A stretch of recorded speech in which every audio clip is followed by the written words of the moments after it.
Bible Stories 15. The story of Ruth, the Gleaner. In the time of the judges in Israel, a man named Elimelech was living in the town of Bethlehem, in the tribe of Judah, about 6 miles south of Jerusalem. His wife's name was Naomi, and his 2 sons were Mahlon and Chilion. For some years the crops were poor, and food was scarce in Judah, and Elimelech with his family went to live in the land of Moab, which was on the east of the Dead Sea, as Judah was on the west. There they stayed 10 years, and in that time Elimelech died. His 2 sons married women of the country of Moab, one named Orpah, the other named Ruth. But the 2 young men also died in the land of Moab, so that Naomi and her 2 daughters-in-law were all left widows. Naomi heard that God had again given good harvests and bread to the land of Judah, and she rose up to go from Moab back to her own land and her own town of Bethlehem. The 2 daughters-in-law loved her, and both would have gone with her, though the land of Judah was a strange land to them, for they were of the Moabite people. Naomi said to them, "Go back, my daughters, to your own mothers' homes. May the Lord deal kindly with you, as you have been kind to your husbands and to me.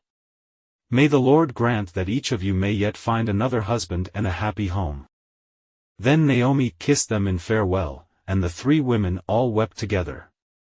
The 2 young widows said to her, "You have been a good mother to us, and we will go with you, and live among your people." "No, no," said Naomi. "You are young, and I am old. Go back and be happy among your own people." Then Orpah kissed Naomi, and went back to her people, but Ruth would not leave her. She said, "Do not ask me to leave you, for I never will. Where you go, I will go, where you live, I will live, your people shall be my people, and your God shall be my God. Where you die, I will die, and be buried. Nothing but death itself shall part you and me." When Naomi saw that Ruth was firm in her purpose, she ceased trying to persuade her, so the 2 women went on together. They walked around the Dead Sea, and crossed the river Jordan, and climbed the mountains of Judah, and came to Bethlehem. Naomi had been absent from Bethlehem for 10 years, but her friends were all glad to see her again.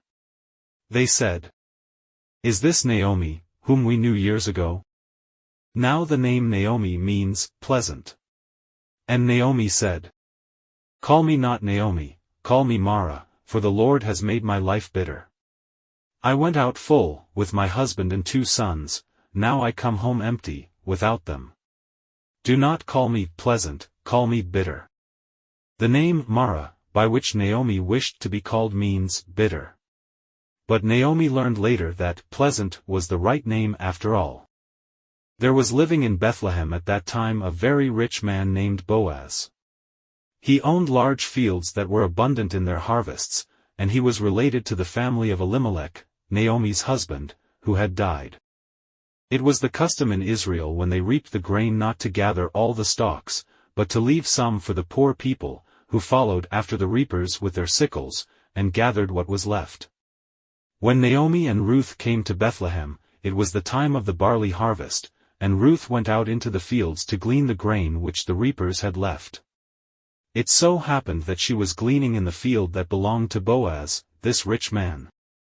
Boaz came out from the town to see his men reaping, and he said to them, "The Lord be with you," and they answered him, "The Lord bless you." And Boaz said to his master of the reapers, "Who is this young woman that I see gleaning in the field?" The man answered, "It is the young woman from the land of Moab, who came with Naomi. She asked leave to glean after the reapers, and has been here gathering grain since yesterday." Then Boaz said to Ruth, "Listen to me, my daughter. Do not go to any other field, but stay here with my young women. No one shall harm you, and when you are thirsty, go and drink at our vessels of water."